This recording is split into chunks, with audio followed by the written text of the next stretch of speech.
My parents sold my dog while I attended my grandmother's funeral. Now, 7 years later, they want to see their grandkids. Fuck that. As a kid growing up in suburban Boston, I was always the weird kid who couldn't have pets. My mom and dad would not talk about it. Too much work, too much mess, allergies, total BS. They are not allergic. All my buddies had dogs, cats, anything. I went to their houses for hours just to play with the pets. I had stuffed animals all over my bedroom because that was the closest thing to the real deal. After college, I returned home temporarily while I looked for a job. Boston's tech market was cutthroat, and my portfolio was lacking.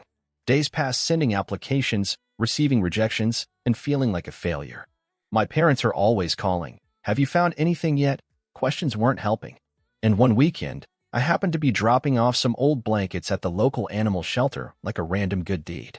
The shelter, which was understaffed and underfunded, was doing the best they could. The volunteer asked if I'd like to look around. No pressure to adopt. That's when I saw him. This scruffy brown mutt with the saddest eyes I'd ever seen. Not cute sad, like in ASPCA commercials, but profound, resigned sadness.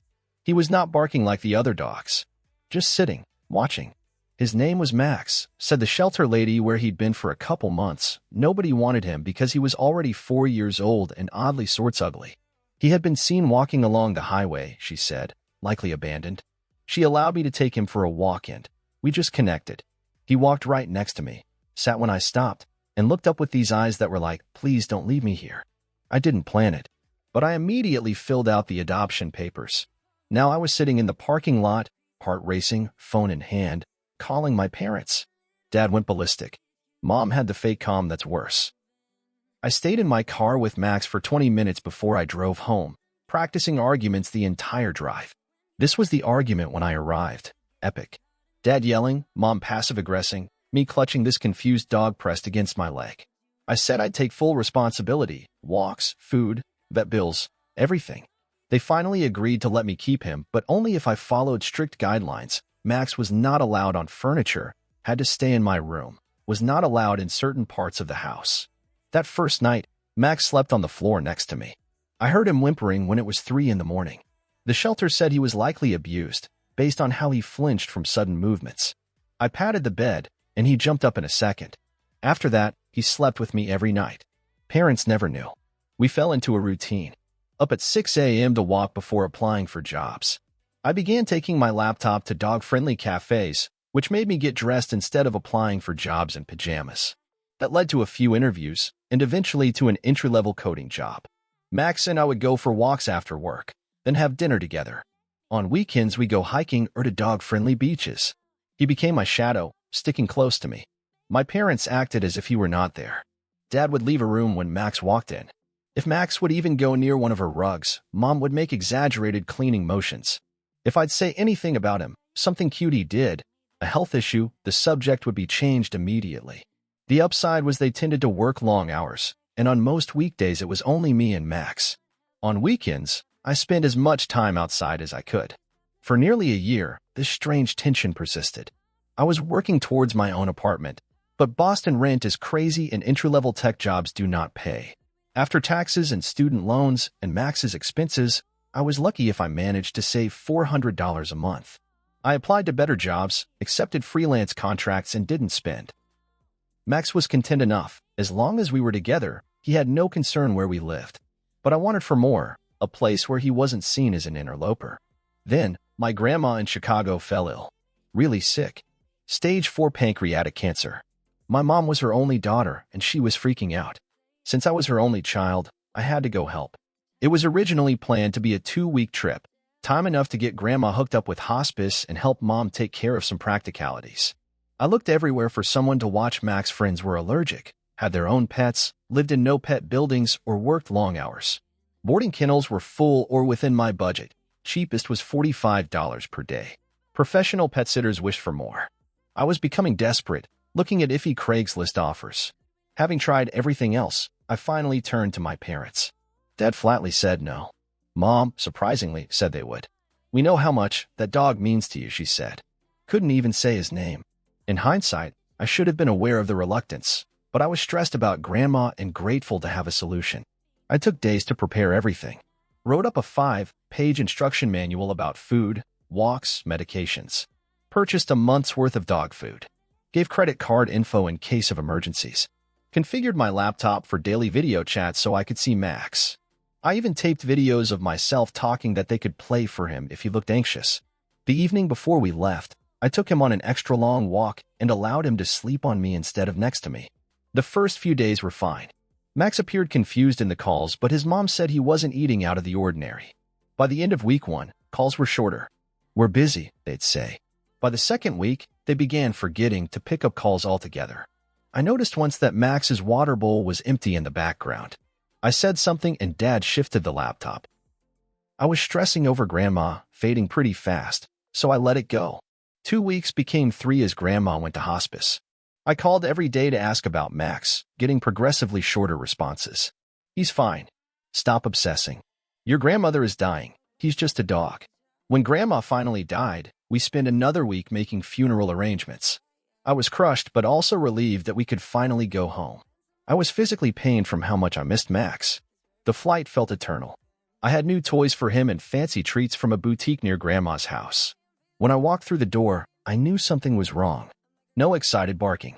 No scrabbling of nails. No Max rushing to greet me. "Where is he?" I asked, a sick feeling rising in me. Mom looked at Dad. Dad cleared his throat. We had to make a decision. My mind went to the most terrible place, that he had died. The world disappeared until all that was left was my father's face, no remorse in it, only impatience. The truth was almost worse. They'd sold him. Sold him. To a family in the next town. One had placed an ad while I was away. Dad handed me $600 cash. "This is going to assist with your apartment fund." That dog was too much work. The next thing that happened is hard for me to describe. There was screaming me. Justifications them. Max had apparently barked too much. Shed too much. Been too needy. All things that I'd cope with, without complaint, for a year. I froze solid at some point. I walked to my room and picked up my laptop without saying a word. I pulled up Mom's email. She was always logged in. Landed on the thread with the family that bought Max. They had lived in Framingham, about 30 minutes away. Had also changed his name to Buddy. I made sure to take screenshots of everything: address, phone number, emails. Before my parents could stop me, I was in my car with the address plugged into the GPS. I could hardly drive. My hands were shaking so bad. I was crying.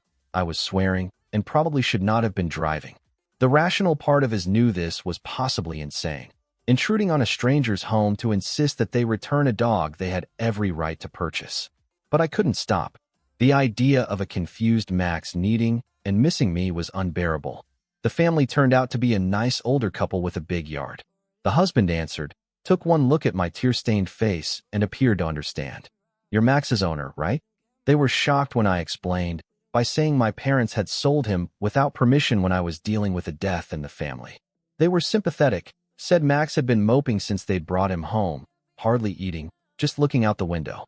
They'd have wondered if he was a rescue who had trauma, not a dog being rehomed because of allergies, as my parents had said. They brought him out. He saw me, and oh my God, I can't type this without crying. He screamed with joy, not barking. This high-pitched sound I'd never heard before. Pitched himself at me, squirming and crying, licking my face, as if he expected never to see me again.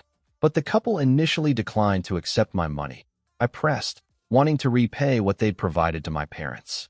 They could tell how attached Max was to me, and appeared to be relieved they'd find a dog better fitted to their family. The husband assisted in loading Max's new bed and toys into my car. I drove in silence to my parents' house, Max glued to my side, whining when I stopped petting him. His body quaked with excitement, and he kept looking at me as if he were trying to memorize my face, terrified I would disappear again. I packed everything up in 2 hours when we got home. Max stood in the doorway, watching anxiously. I took things, clothes, laptop, precious possessions, left childhood relics, books, whatever wouldn't fit in my car that wasn't a necessity. I tried to rationalize it myself. This was all a good thing. We did you a favor. You can't afford a dog and an apartment. Mother wept and said they thought they were doing the right thing, that the money would help me make a new beginning. I didn't say a word, just loaded my car and left.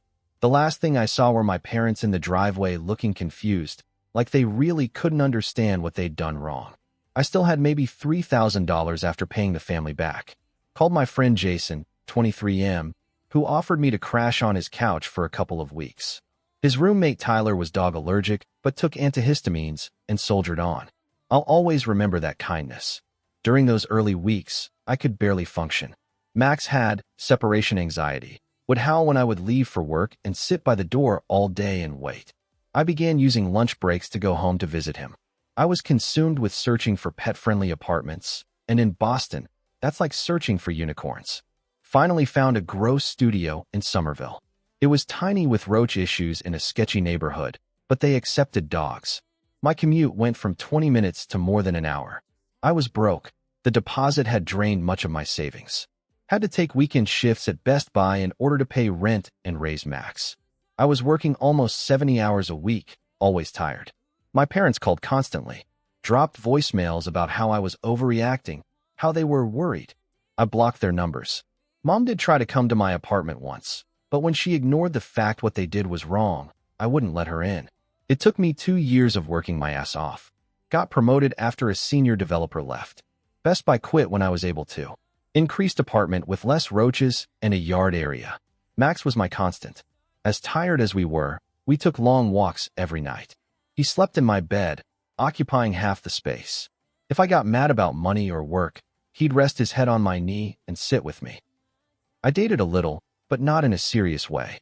My time and energy were taken up by work and Max, mainly. On top of that, I had serious trust issues. The only family member I contacted was Uncle Tom, 49M. He thought what my parents did was horrible and called to check in every now and then. He never shoved reconciliation down my throat, just offered help when he could. At 25, I got a far better job at a tech startup. Better pay, better hours. You could buy a one-bedroom in a good neighborhood. Life was looking up. Max had overcome his separation anxiety, was healthy and happy, and had a few dog friends he met at the local park. I met Sarah, 24F, through work. We hit it off, traded numbers. I was clear on our first date that Max was my #1 priority.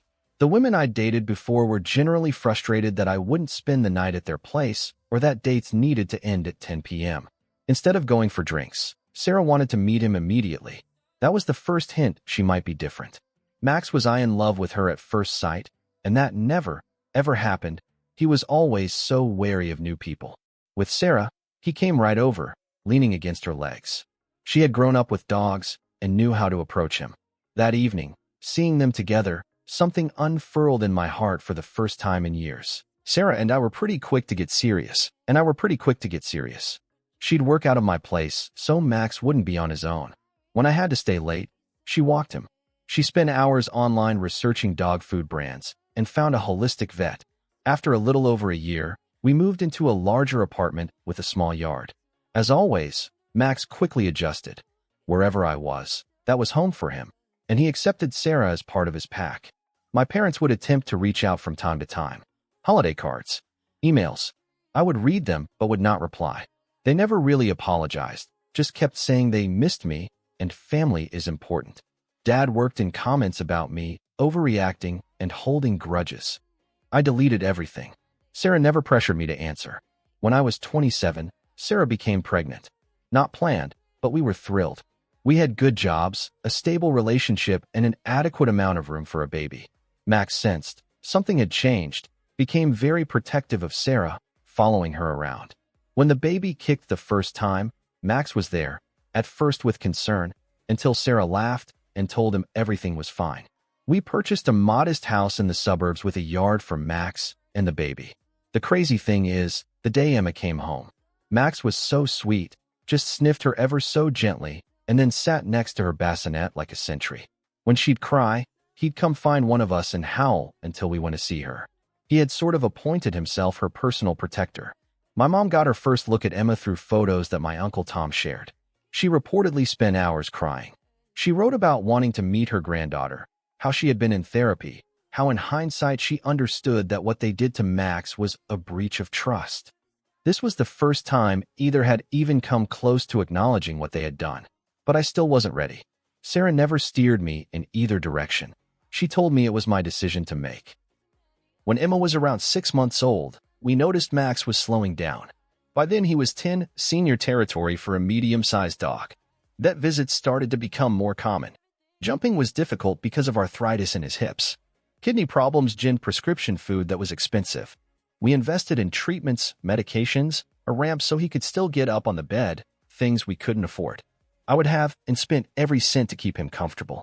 My dad had a heart attack out of the blue. Not fatal, but serious. Uncle Tom called to tell me. I felt complicated, like I should be more concerned than I was. I considered going to the hospital, but I couldn't bring myself to go. Didn't want to stand in front of them in a context where they'd wanted me a comfort I couldn't give, where I could not express my lingering rage. And then something strange happened. My mom sent a box to our house.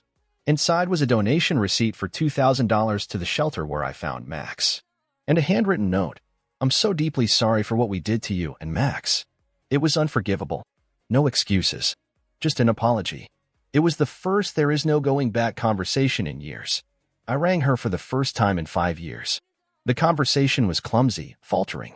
She cried, told me in my therapy session that she'd just figured out how controlling they'd been, how they'd never let me have autonomy, how selling Max had nothing to do with the dog and everything to do with control.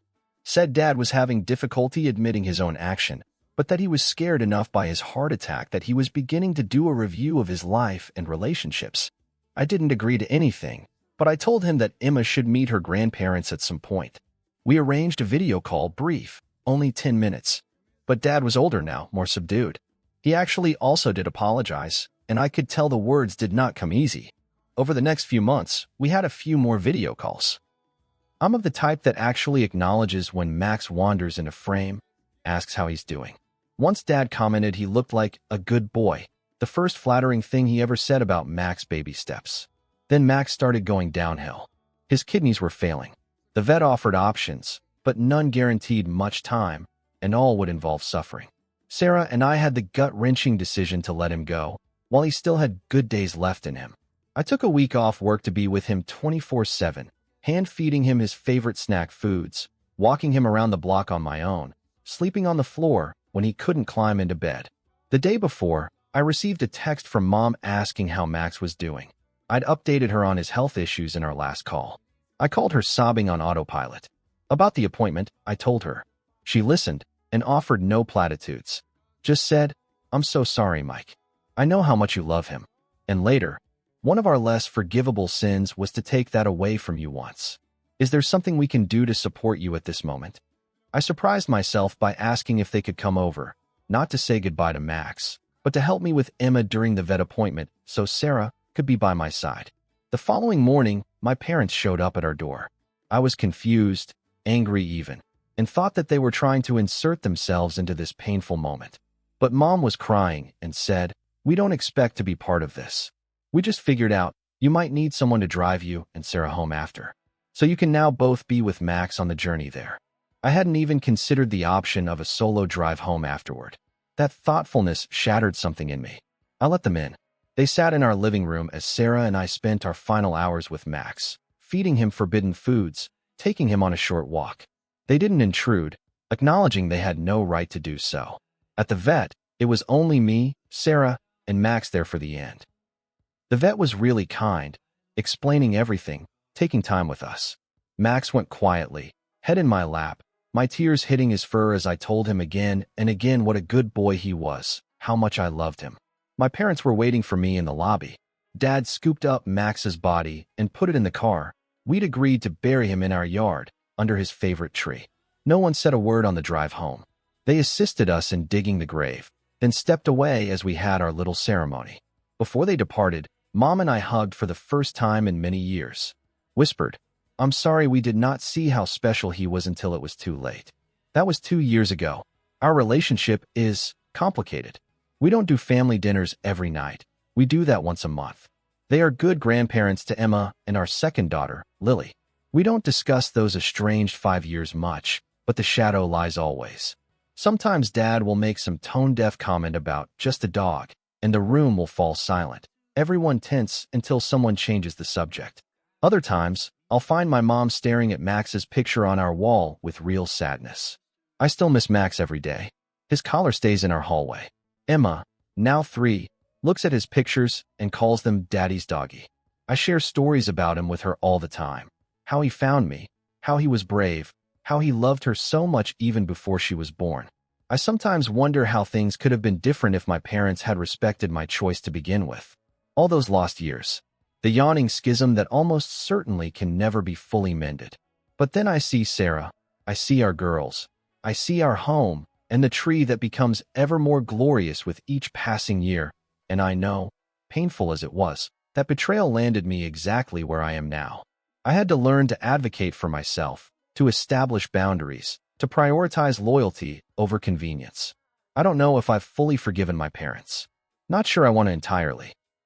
But we're figuring out a way forward, imperfect, and a little awkward though it may be. And Max, that scrappy, loyal shelter dog, gave me the courage to build the family I have today. He's still teaching me about love and forgiveness from over the rainbow bridge, in a way.